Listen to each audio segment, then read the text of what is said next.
Ole, masaberin ZPM General Headquarters Chungin Kom Mangtura Local Zong Te Isua Krista Mingin Chibai Kabuk Chewa Voin Hun Ang Hun Poimo Deu Maya Chan Vo Min Han Semve He Lom Kati Lea Chuti Rual Chuan Sak Vak Lo Na He Kanaya Pathian Khoi Na Zara Hey Mizoram Party Lian Tak Tak Tuna Pechuan Kan Nuala Heng An Party Chungin Koma Te Kum Thar Hanin Lan Thar Na Te Pastor Te Min Som Kuala Keipo Kalau Mang Vede Uvek To MNF Te Congress Wang Lai Te ZPM Po Lung Leya Te Kan Lo Mang Toa LMC Chaklom Na Te State Day of Prayer Lung Lei Lama Te Kan sak vak lo na chan lai te chu thil dang vak po ni lova hetianga hun kan man hian kan soi tum tak lem lo hi a viral du khop maya enge mo a party kan wa man na te han fak na lai le enge mo kan lo nei ve thina chu lai te chu dar du khop maya kan point tak ron soi vek to si lo hian chu wang chuan film khur te hingai ka tia Tin panhina chuan aro rel lai ngat pei chu news a ten on flash chuaya thei to pa kan lo in bo sai ve kan thu cha lampang hi ari to ngai lova anua minister le mi poimo thu soi lam ngot khari to a pathian thu chulai mang chuan a fui thar han ti te po hi ri le to ngai lova chu wang chuan pa ti tin hian a ser then na ang deuh chau hian min manga mani o ti ngai tu na hi keima om ve dewa chu wang chuan katlan chhedeu tangar ngara tun tuma point hai purin siam hian min ron som away ni lai min som to a amaro chu katong traya pathian thu soina hun are mo re lo mo kan ram siam that tum tu te ringa ka ve zong tak panhi khat soina hun tlan chiat khachu dikin ka relowa wein hun he kan ron mang ve le a alomero chu kalom viau ani hey when I hian pathian thu mun khatami chau ka chiaranga rei tak soina hun poni lova chronicles pani na bungsom paruk chang kwa thu he kan chiar du'a alama rilru dik tak putu te chunga achak zia tilang turin khovel zong zonga lalpa mit chu aleng ruai chen ani tilai thu te mang hian wena hian helai hun sera hian thu cha toy te soi ka dua alamaril rudik te hi enge omzia nyang eng chunge pathian lamaril rudik tak kan put na tur kong chu niang ti te wena hian han soi du kanaya karon thenga kilai in chunga min lo welcome ve a keme president room lampang lu dona khian kamit la deuh mai ka muwa abanga alo intara mi pui pakhat na party pani na keima pathum na apathian thu ngoi in ka ria kilai thu okay Kilai thu khi ataka kan mang thei ngat ani chuan chu aya pathian lamaril rudik chu aom thei do na mi ti te wena ka thu charon ken nen hian in nem nget le in ka ria amaro chu mizoram phim hi ka ngai tu amak ti deuh ka neya hei wena local khom te po hi kan han mel thiat ve deuh te no ma kan minister ho te phei chu mai chana in mu chi alo mai la kan lo thiat lar ve em te kan lo tan ve em te po an ne a wena local khom hi tamber hi chu nimin pathian ni a khan mani ko rana in khoma than hem ngai taka hun mang te po kan ni hlom ka ringa ko ran chu ngai hi chuan za dik lo na chung po hian thil ti dik hi kan tum ve ema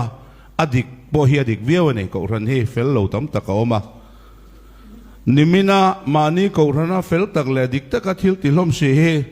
atu ka party akan kala adik le thei tat lo mai dai te hi a eng chunge moniang o ami sing kan ngai tho sia kan thut na dokan na zero wanga thil ti dik le thei tlat lo mai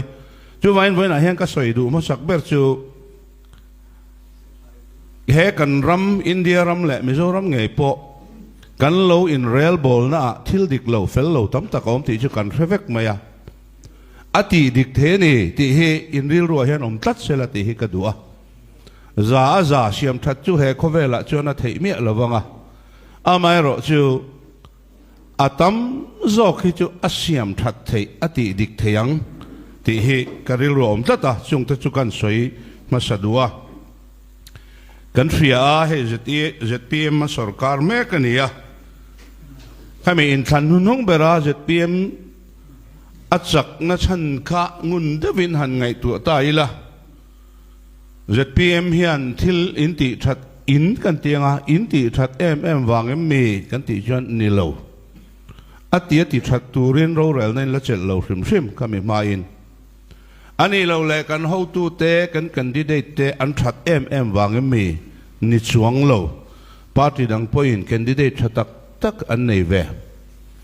amai ro chu pathianin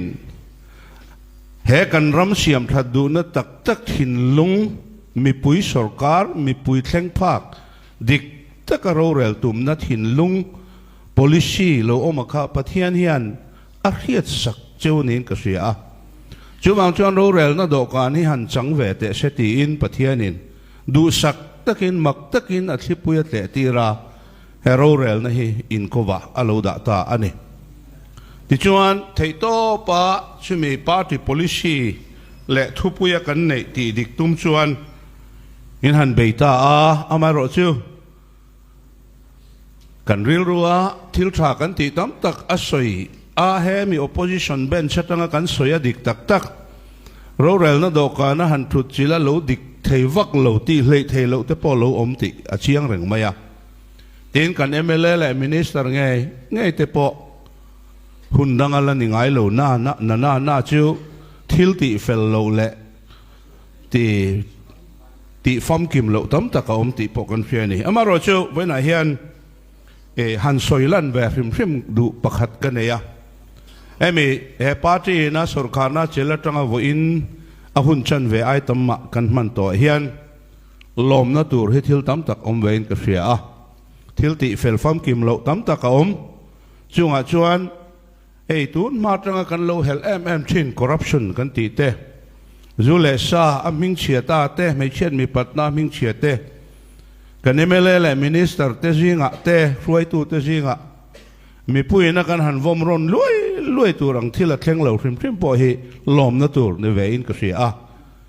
mason na rabi chu ta hian akalin ka ria amaro chu ti tur tam tak malama hian ala omani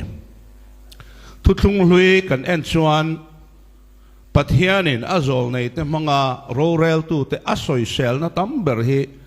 enge kan ti chuan rorel na diklo hei kan pathianin ho me ma bikin sen kumzabi pariat na zol nei ho amosa kan ti te hosea te mikate isaya te na anthupui berchu dik takin rorel na hi omro se ti kha pathian hian rorel na diklo hi angai poimo ma ngai thu taka amit no te a hola chuwang chuan mi pui lama hian pathian hi atang tlat ani ti hi thutlung hlui huna kan mu chiang ema ro rel na dik chului angin luang sela fel na chului pui kang ngai lo angin luang ro se tin amosa huna pe chuan mi pui le a million le mi te in kar zawlu tukte ti dik te adua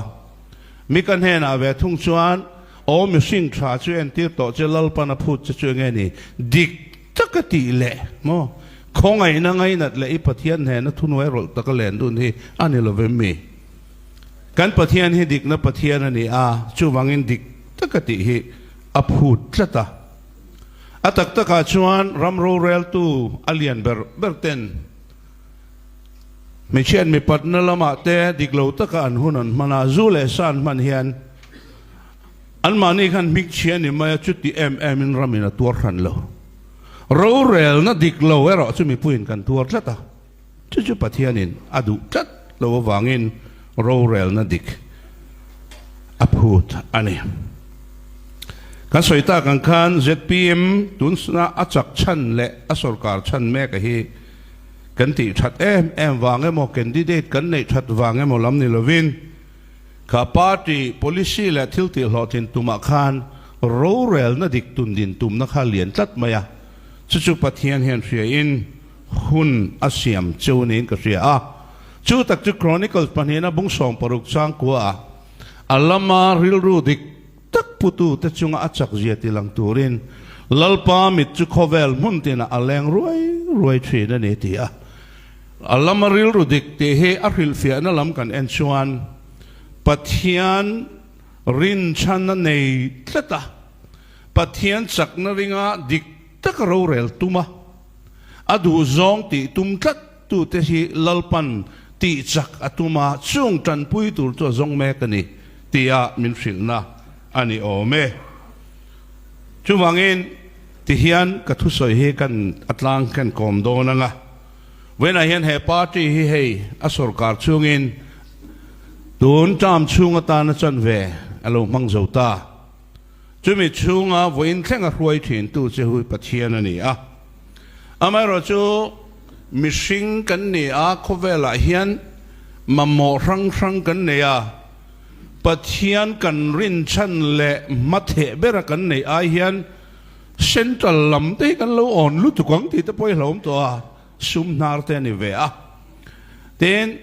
lalpa ai ma tu te mo thil ti thei jok le kan chak na tur ani chuan tia tu te mo tran pui na han dil mai te po hi om thei kho panga ma ro chu heram ro rel na chuan central sum zen lo thei lo kan ni na chen a oma ama ro chu rin chan pera kan lo ne yang ti a lo ma helai thu po hi lal asa khan pathian aya he ta surya lal a han ngen chan khalal paril ru na tat maya chuwangin he party he sarkar me khian lalpa rin chan bera anei lea chu thupuya aneya lalpa du zonga mi puite ma sabera kan da a he party hi chu panhina keima hi chu pathum na te pathian ril ru dik tak mai he kan ti hlotin le apoimo em ani ten adot le a panhina ka soidu chu kan ria by election chi sang oma so ta district council te MLA te po oma kan sak viau lo ZPM result kha ro pui viau lo ro rel lai result a chuan ti he kan soidu dan ani amaro chu in chak wak lo wang te hian lom ro ka ti du ni chu wena hian khang by election jong a khan chak ula kan chak kan chiang sa ni riat in than po chiang sa in ti le mayang in tha da hi ole me ma ni in rin tok na hi mi singa han ron piang ve thuai to ya chu wangin in du ang zan lo result lo om te po hi pathianin in siam that na hunatan he party hi chan sapenin ka ria hei hi bo per reng su he mi tram kan la nei he sarkar ina ala nei hun toy te kan nei hi atra theyang pera ro rel na turatan te he party na thupui bera mi pui ma sabera ada na te hi tinung chungin dik takati tumin ke pen ulati he ka somdu chuni atop pera chuan party in than ponianga khovel thil taka ponianga lam tang kan du veka kan lama tang tur hian thil te thele chak deu chu tu ma du lo kan om karing lova kan lama tang tur hian tu hinge mo kan du berle ti taila pathian kan ti vek karinga pathian pon chu ain tiama amaro chu condition a siam ve a kalama ril ru dik tak an puti kha ka ti in kan let ling don ne pathian du zong ti tumna tak hin lung he party hian ania he sarkar hian thupuyat anei chuan lalpan chung mi te che wangin nge pui lawang ain tiama lom chu wangin he pathian thutiam ti dik tur hian voina kan hruai tu lu te MLA te minister te party mi le sa zong te hi ril ru mun khatin kan ho tu te lu ti hai khop te hian kan lo boranga apathum na tur kha pakhat na lo in ro ta te hi kan tu mange ka ti ni chu wangin voina hian ama saber a mi pui ni sela chung mi pui te chu lalpa mangai ten ni wangin party hi pani na apathum na thok tu te ril roin da reng chungin pathian lamaril rudik tak puwa adu zong ti turin in buat sai tharang utiin ka som du chone lalpa na thu kan soite kan zatan mal min som sak lo se itong chayang u kan pathian nung la engkim ti thei wena hian ZPM General Headquarters chung in Koma hun thatak mai min siam saka pa ti chunga thok tu rang tenen imhing lama cholkar thar bulkan chan le ta ka wangin lom thu kan thrila che lalpa ei kan rama hian ro rel tu te min ruat sak thina pa ti sang in ro rel na fongan lo vuan to a thil tha tam tak an nu chia ti fel lo tam tak po an nei thin tun huna hian nangman mak takin ZPM chu an kuta heram ro rel na ipe a tiang chuan an thei to pati dik tumin vo in hi ruai thlenga anti fom kim lo anti fel lo le anti that lo a te ingai dam na kan dila nang ma du zong le lalpa ram ro rel na dik takathil ti antum ve na konga ero chuan ti fom kim vek